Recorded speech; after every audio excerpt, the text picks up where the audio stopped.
Olá! Hoje o desafio é grande, hein? A gente vai mergulhar de cabeça num dos textos mais densos e influentes da história, a Carta aos Romanos. A ideia aqui é simples, vamos tentar desvendar a lógica, sabe? O argumento central por trás de tudo, passo a passo. E olha só como tudo começa com essa frase aqui, que já chega com os dois pés na porta. O autor Paulo, ele não tá para brincadeira. Ele tá falando assim de um plano divino magnífico para resgatar não alguns, mas todos que confiam. É uma promessa gigantesca, né?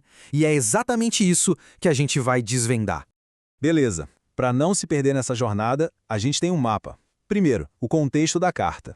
Depois, a gente encara o problema que ela levanta. Daí, a gente analisa a solução que ela propõe, vê o que muda na vida com isso e, no final, como isso tudo vira coisa prática do dia a dia. Então vamos lá. Primeiro, o cenário. É preciso entender que isso aqui não é uma cartinha qualquer, sabe? É um argumento teológico super denso. Paulo mandou para uma comunidade cristã em Roma, um lugar que ele, aliás, nunca tinha visitado. Pensa só, bem no coração do Império Romano. Era basicamente o manifesto dele sendo enviado para o centro do mundo.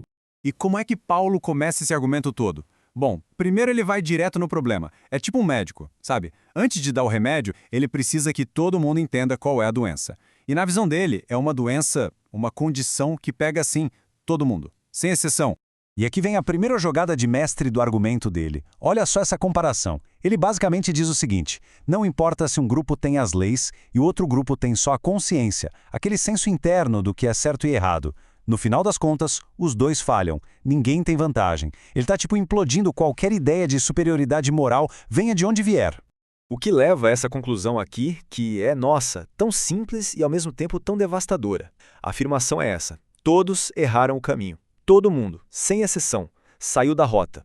E essa imagem que o texto usa é simplesmente perfeita. Não adianta discutir quem tem o barco mais chique ou mais rápido, o ponto central é que, no fundo, tá todo mundo no mesmo barco furado. É isso. Ok, o diagnóstico é pesado, né? Problema universal. Mas e a solução? É aqui que a carta dá uma virada de 180 graus. O tom muda e Paulo começa a apresentar uma saída, um caminho totalmente novo para acertar as coisas com Deus. E a grande sacada não é um caminho baseado no nosso esforço. E a palavra-chave para entender isso é justificação. É um termo quase de tribunal, sabe? A ideia não é que a pessoa vira perfeita da noite para o dia. Não é isso. A ideia é que ela é declarada justa. É uma posição legal. E o mais chocante de tudo, não é um salário que se ganha por merecimento. É um presente. Então, a carta basicamente coloca uma bifurcação na nossa frente. Dois caminhos. De um lado, o caminho do esforço próprio, aquele de tentar seguir uma lista de regras à risca, o que, como o próprio texto já mostrou, é impossível. E do outro lado, o caminho da fé, que é basicamente parar de lutar, abrir as mãos e aceitar um resgate que já está pago, que já foi feito. E para provar que essa ideia não é nova, Paulo puxa um exemplo de peso, o maior de todos: Abraão, o patriarca. O argumento é o seguinte: Abraão foi considerado justo por Deus muito, mas muito antes de existir qualquer lei escrita ou ritual. E por quê? A resposta é simples: porque ele confiou, ele acreditou na promessa de Deus. Foi a confiança, a fé dele e não as ações que fizeram toda a diferença. Beleza, então a pessoa é justificada pela fé. Tá, e aí? O que isso significa na prática, no dia a dia? É exatamente para onde a carta vai agora. Quais são as consequências reais, palpáveis, dessa nova identidade? E o Paulo, muito esperto, ele já antecipa a pergunta que está na cabeça de todo mundo. Aquela coisa do tipo: ué, então se o perdão é de graça e garantido, virou festa? Temos um passe livre para fazer qualquer coisa? É uma pergunta excelente, na verdade, e ele usa essa deixa para explicar o que essa liberdade realmente significa. A resposta que ele dá é esse contraste aqui, que é, nossa, muito forte. Ele pinta um quadro com duas realidades completamente diferentes. É quase como ter cidadania em dois países opostos. De um lado, a velha vida, um país onde o pecado é o tirano, é o rei, e o pagamento nesse país é a morte. Do outro lado, a nova vida, um país governado pela graça, onde se vive em liberdade, e o resultado, a vida de verdade. Ou seja, o ponto central é esse. Na prática, o que acontece é uma mudança de governo na vida da pessoa. Aquele tirano de antes, o pecado, ele perdeu o poder, ele foi deposto.